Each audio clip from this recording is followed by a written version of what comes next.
I bought an Aqara FP1 human presence sensor, so you don't have to do the same.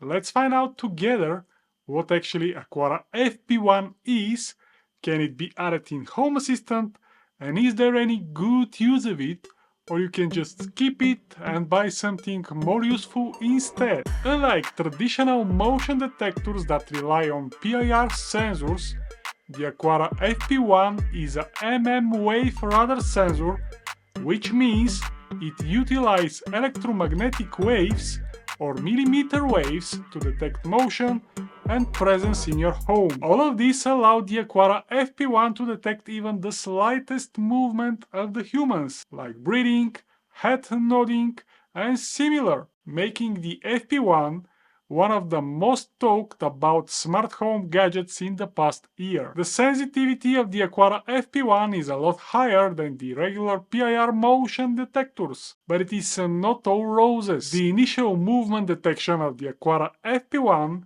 can take up to 10 seconds, where with the traditional PIR sensors it is almost instant. Also, the price of the FP1 sensor is much higher compared to the regular infrared sensors. The Aqara FP1 is also not battery powered. You have to plug it into a USB-A socket, or you have to use a wall socket with the included power adapter. These 5 to 10 seconds of the movement detection time, the higher price point, and that the sensor is powered by wire can be a deal breaker. But as you see later, it all depends on the use case. Sometimes the human presence detection is not about speed and cheap sensors.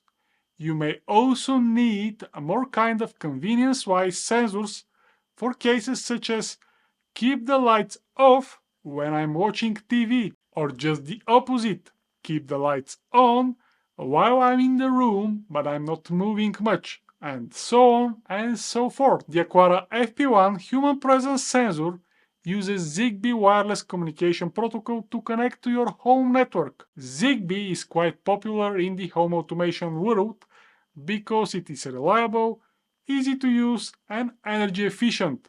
Plus, Zigbee devices can be connected in a mesh network, which means that each device can act as a repeater for other devices, allowing for longer range and more reliable communication.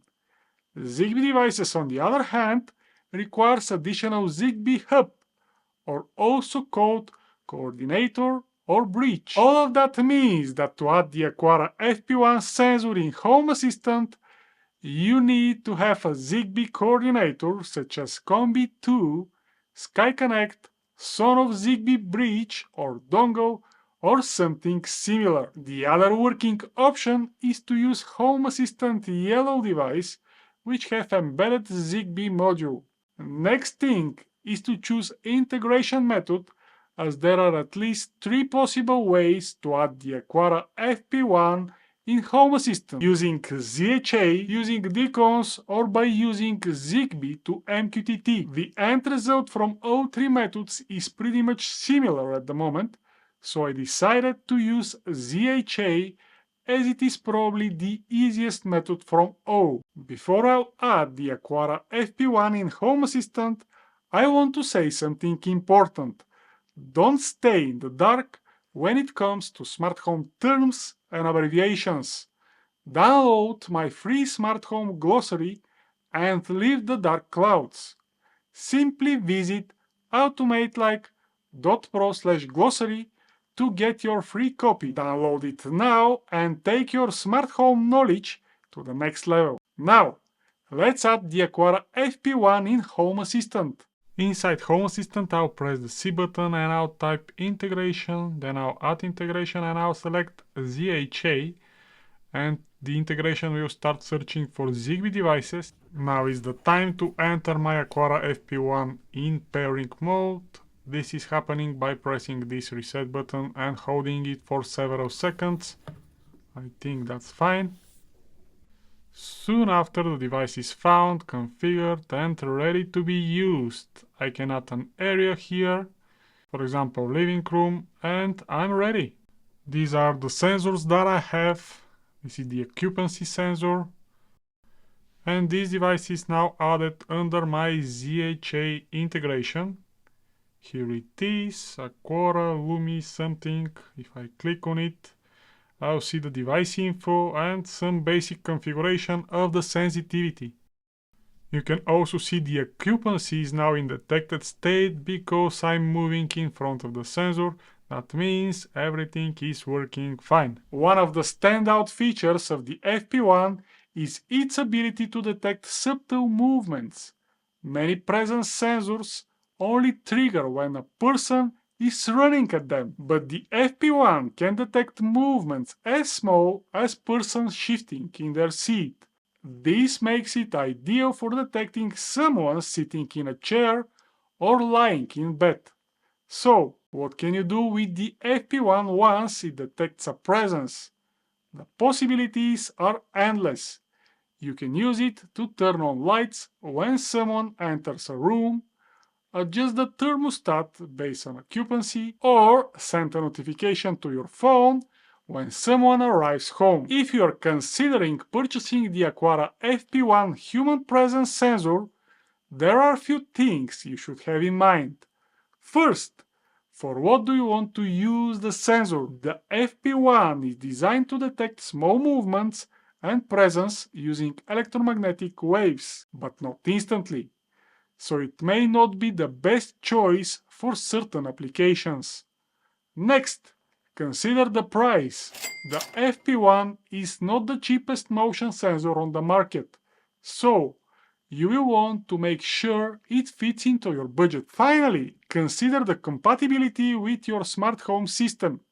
The FP1 is compatible with the Aqara smart home system and, as you saw, with Home Assistant, as well as other systems. Make sure it will work with your existing setup before making a purchase. I bought mine Aqara FP1 from AliExpress for around $60 US.